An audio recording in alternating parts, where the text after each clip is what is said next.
Gather round, my friends, and let me regale you with the tale of Kochi, the legendary founder of the Anasazi capital, Rama. A figure as mysterious as she was stone cold, literally, wait for it. Kochi's name echoes through history like a hammer on granite.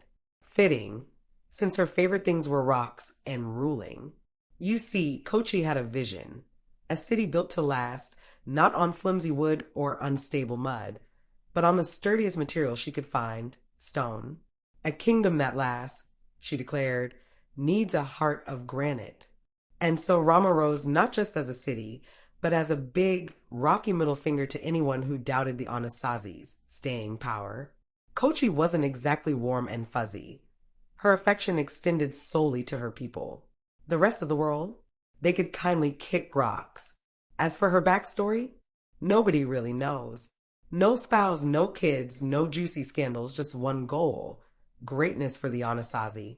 Her piece de resistance? The School of Wooden Birds. Sounds weird, right? But this was no arts and crafts workshop. It was Kochi's personal genius factory, training the sharpest young minds from the tribe.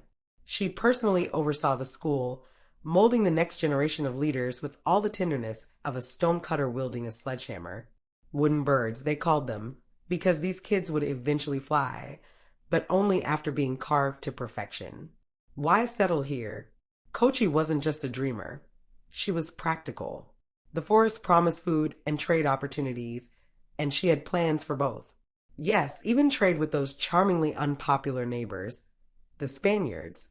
Legend has it they weren't exactly BFFs with the Anasazi. Let's just say their relationship was complicated and not in the fun way. The year of Kochi's death arrived, though historians remain unaware of the cause. It was a momentous time not only because our stone-hearted founder passed away, but also because the Anasazi encountered the Russians. Imagine trying to explain to them why the School of Wooden Birds was more important than anything else. After Kochi, the throne passed to a boy straight from the School of Wooden Birds. His name? Lost to the annals of history. But he was called Zin the first stone. Fitting, isn't it? Zin, young and ambitious, took control of the nation with only one group of scouts and 2 units of warriors at his command. Thus began the reign of Zin, a 17-year-old boy determined to make the Anasazi into something more than local stone enthusiasts. Not much is known about the reign of Zin I. What is known, however, is that he was preparing for an attack on the lands of the Spaniards and Russians, but the attack never took place. Records indicate that at the age of 31, he nominated a young man who was named Zin II. At the age of 43, Zin I handed over power to Zin II, who smoothly took control at the age of 20. By this time, there were already 2 schools for future rulers in the capital, Wooden Birds and Earth's Elements. Both schools began a fierce rivalry over who would be the next ruler. The Earth's Elements school was rapidly gaining prestige. Competitions were organized to test both strength and knowledge, and in both cases, the young school outperformed its rival. The next heir to the throne was expected to come from the new school, which caused considerable unease among the traditionalists. Zin II received devastating news that both the Russians and the Spanish had dispatched settlers to claim new territories, an act that struck at the heart of his primary political objective. Frustrated by being outmaneuvered, Zin summoned representatives from both the Wooden Birds and Elements of the Earth schools to deliberate whether attacking these rivals to drive them off was the best course of action. During the discussions, neither school supported the idea of an offensive, but Zin noticed a particularly brilliant young student from the Wooden Birds school. Despite being only 14 years old, his sharp mind and strategic acumen impressed even the elders. Moved by this young talent, Zin II made the unprecedented decision to relinquish power to him. The young prodigy, named Soanaika, Desert Wind in Anasazi, ascended to leadership with the unanimous approval of both schools. His intellect and vision were undeniable, and his rule began immediately, marking a bold new chapter for the Anasazi people.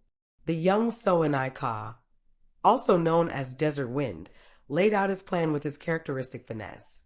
We have an army that could crush those Spanish settlers like a stone smashing a bird. But you know what that gets us? Lifelong enemies. And sure, once we're done with them, the Russians will swoop in to take their place. We could crush the Russians too. We're not exactly made of stone ourselves, But why waste lives only to unite both of them against us and double the fury? Instead, let's tell the Spanish, don't settle here. These lands belong to the Russians. And what will they do?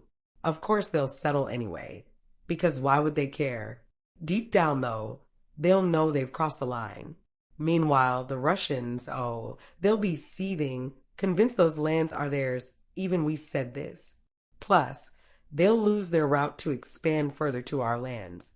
That tension, it'll simmer like lava in a volcano, and someday it'll blow.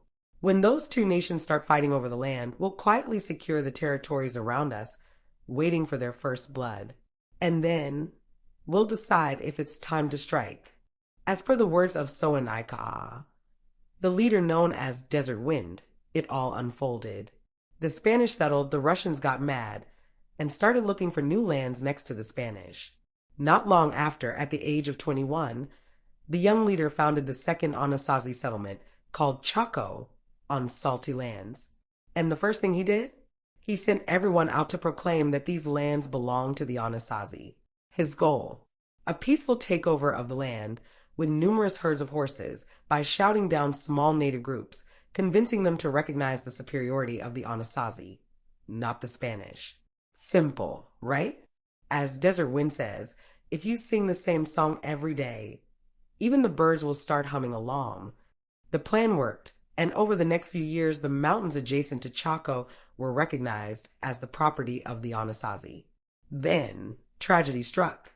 At the age of 29, the leader, Desert Wind, personally ventured into Spanish territories, trying to convince the locals to join the Anasazi lands. Of course, it was dangerous if he were caught. At the same time, in the capital, a group of young men with cold hearts murdered a young boy from the School of Wooden Birds, who was to become Zin III, the successor of the king. Then, during the mission on Spanish lands, they killed the leader himself, hoping that power would pass to a woman named Salty Whisper, what is Pronanasik Khan from the Earth Elements school. However, the truth came out. The murderers were caught and buried alive in a cave, where only insects were to be thrown in to feed them until the end of their days.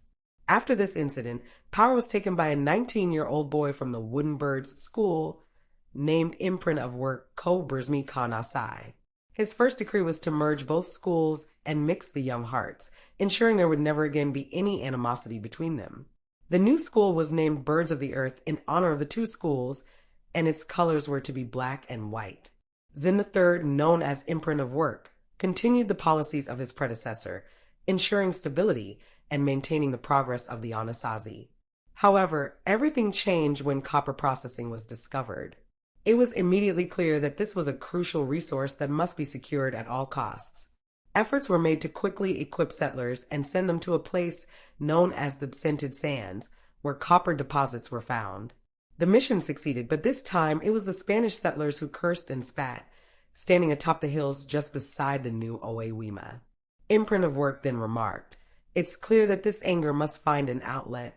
During this time, the local people taught the Anasazi the art of leatherworking, a skill that Zin III accepted with great admiration. Zin III, known as Imprint of Work, was different from his predecessors. With the rise of 3 Anasazi cities, he established a new rule. The Zin must have a wife chosen from each of the cities, so that he could wisely listen to and assist each settlement. This system was put into practice. At the age of 34, a triple wedding was held with Zin, and the most intelligent young women from each city were chosen as brides. Zin had no say in the matter. Over time, this system evolved into a form of monarchy, though the tradition remained that the Zin would choose the next Zin from the Birds of the Earth school.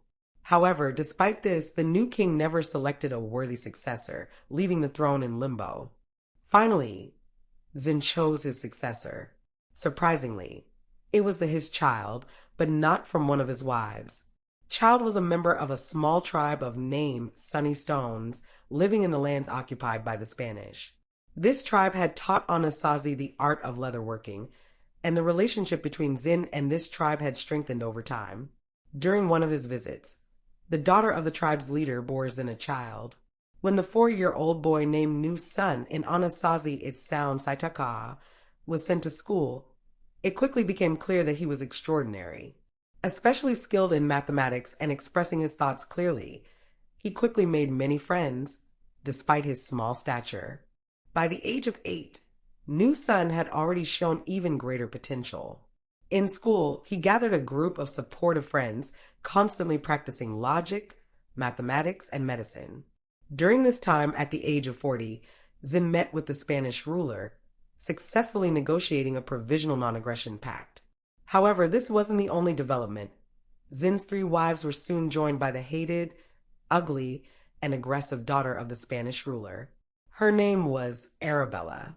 Zin was forced to keep her under guard, as the insulted locals were eager to take matters into their own hands and end her life for her scandalous remarks. Finally, the crisis with Spain was averted. Arabella, healthy and without children, was sent back to Spain 3 years later at her own clear request. According to Spanish accounts, she apparently spoke very fondly of that time, proudly claiming to have been the last and greatest queen of the Anasazi people. At 47 years old, Zin, in accordance with tradition, handed over the reins to the new leader, Zin IV, a young 15-year-old called New Sun, who ascended to the throne with a group of loyal advisors. He announced that this year would mark the end of the Stone Age and the beginning of the Age of Trade, which he planned to implement through 3 main postulates. All cities would be connected by roads. All resources from Anasazi lands would be available in every city. Anasazi will leave this continent and find lands where the Anasazi settlers will establish new cities, lands so fertile they are beyond imagination. And so, the first era of the Anasazi, known as the Stone Age, came to an end. The Anasazi people numbered 204,000 with 34,000 soldiers, mostly archers and club warriors. What will happen next? Subscribe to the channel. Please your support means a lot. Comment on any errors you see. And do you think the Anasazi will triumph? Will there be a war between Russia and Spain, as in the second predicted?